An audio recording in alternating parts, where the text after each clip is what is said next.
मुंबई पुणे एक्सप्रेसवेवर मोठ्या प्रमाणात वाहतूक कोंडी, 5 ते 6 किलोमीटरपर्यंत वाहनांच्या लांबच लांब रांगा. अमृतांजन ब्रिज ते अडोशी बोगद्यापर्यंत वाहतूक कोंडी. वाल्मिक कराडला निर्दोष सिद्ध करण्याचा त्याच्या वकिलांचा केविलवाणा प्रयत्न.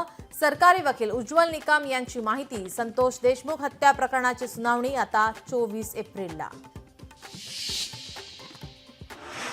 एसटी महामंडळाच्या अध्यक्षपदावर प्रताप सरनाईक यांची नियुक्ती. एसटी महामंडळाच्या अध्यक्षपदाची जबाबदारी पुन्हा परिवहन मंत्र्यांकडे. याआधी परिवहन विभागाच्या सचिवांकडे होती अध्यक्षपदाची जबाबदारी.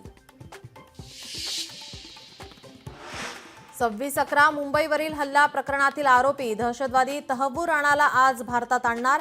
राणाला एनआयएच्या कोठडीत ठेवण्याची शक्यता, सूत्रांची माहिती.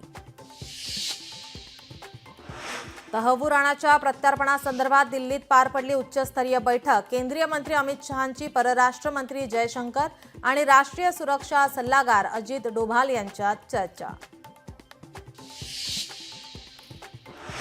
निर्माता दिग्दर्शक महेश भट्ट यांचा मुलगा राहुल भट्टची चौकशी होण्याची शक्यता. बॉलिवूडमध्ये एंट्री करायची असल्यानं दहशतवादी राणा राहुलच्या संपर्कात असल्याचा हेडलीचा शिकागो कोर्टात जबाब.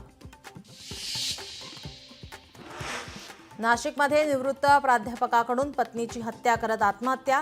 पत्नीच्या आजारपणाला कंटाळून पतीचं टोकाचं पाऊल. उपमुख्यमंत्री शिंदेंनी दिलेली 5 लाखांची मदत भिसे कुटुंबानं नाकारली.